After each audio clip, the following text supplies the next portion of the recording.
individual. So I want you to keep that in mind as I speak today, because people are going to wonder about my credibility. People are going to wonder about the credibility of the abductees and MILABS who share their information with me. And yet, for many years, these same people who are questioning the credibility of myself and my colleagues have bought into the lies of the establishment, have bought into the lies of the scientific community. And nowhere is that more prevalent than in the UFO field. For example, today is the age of the camcorder. You can't very well debunk and mock and ridicule a camcorder. So what happens? These experts in the aerospace field pop up, like so many pieces of feces which refuse to stay flushed. They pop up and they say, oh, well, that's just the stealth craft. And the dumb, ignorant audience, the national television audience, nods their head dumbly, yeah, stealth. But stealth, folks, has nothing to do with the visual spectrum. Stealth has everything to do with what's known as the radar cross-section, the RCS, of a craft, utilizing certain composite materials, designing the craft in such a way as there's no right angles to reflect back radar signals. The radar cross-section can be reduced to such an extent that for all intents and purposes it is invisible to radar. Not entirely invisible, but small enough to thwart any attempt at ground control intercept radar stations, airborne radar lock-on platforms to lock on to the craft. So when people say, well, oh, that video shows like a stealth aircraft, that's just another lie. And they can only get away with that because the general public is ignorant about such issues. If it was a stealth aircraft, what is it doing lighting up the whole countryside? Doesn't that defeat the whole purpose of stealth? I mean, think about it. It defeats the whole purpose of stealth. Now, unless you're talking about the invisible jumbo jet that crashed in the Pentagon, that was equipped with a Romulan cloaking device. But the thing is, you always have these shills, and there's some here at this conference, UFO debunkers. Now, you can always tell who a UFO debunker is, essentially a paid government liar. How do you know? Well, rule number one in counterintelligence, psychological warfare operations is you have to have a plausible reason for being someplace. If you're, and by its very nature, a UFO debunker is a covert and deniable asset of the U.S. government or some other government. But they have to have an explanation for being somewhere. This is like in overseas operations. A person may have the cover of Agency for International Development. They could have the cover of a foreign service worker. They can have a cover of a relief worker. A UFO debunker doesn't have a reason for being here. They don't have a reason why on their pretty websites they have nothing but articles debunking alien abductions, debunking the UFO subject in general. So just keep all this in mind. I have to preface this because there are some people out there that still cling on to this notion that people with PhDs and other letters after their name are somehow more credible than people who don't have those letters after their name. So now that I got that out of the way, you're probably wondering who I am.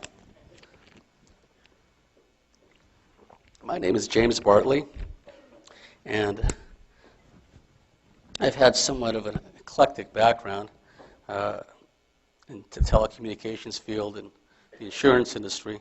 I spent a number of years as a civilian working in an intelligence-related capacity for the Department of the Navy, in particular Naval Air Forces.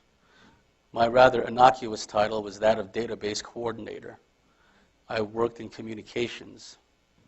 One of the things that always struck me as humorous is all these experts with magnifying glasses poring over alleged official government documents, and they're saying, well, you know, the comma's out of place, oh, well, the font is not right.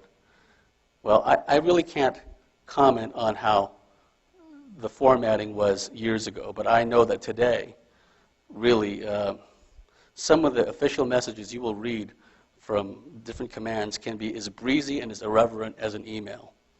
They don't necessarily follow a particular standard.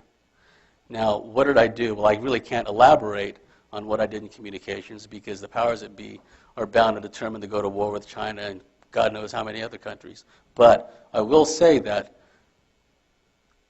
probably more than most in the intelligence community, I had extreme exposure to intelligence summaries from a multitude of intelligence agencies. Ones that you're familiar with, maybe not so familiar with. Also R&D centers like the Army's Missile Development Center, Redstone Arsenal, the various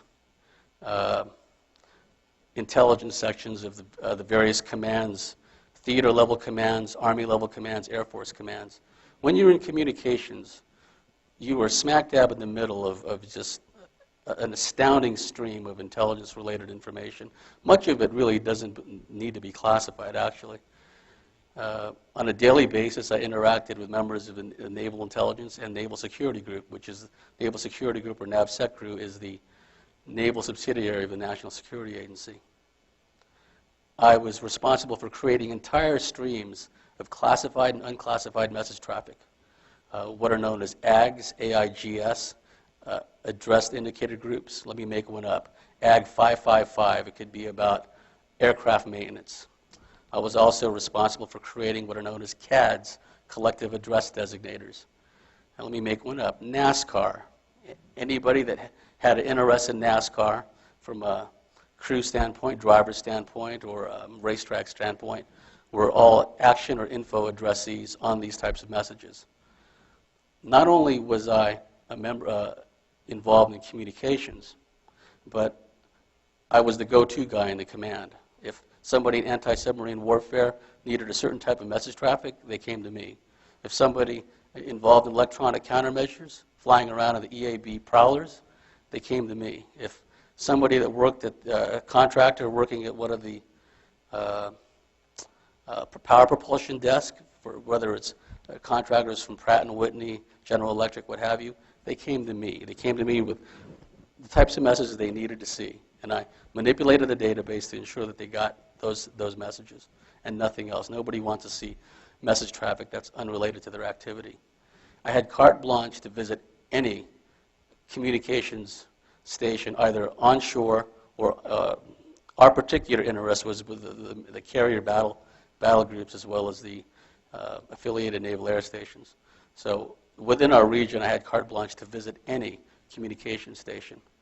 By the time I left, my clearance was being upgraded to a crypto level, and I would have been the go-to guy. I would have been in charge of running a standalone communication system for our three-star admiral, what's known as a type command, our three-star admiral in charge of all naval aviation activities in the Persian Gulf, the Indian Ocean, and the Pacific. But I chose not to stick around. I resigned. On top of that, I'm a student of military history with an emphasis on intelligence, counterintelligence, and special operations. I'm also a student of the American Civil War.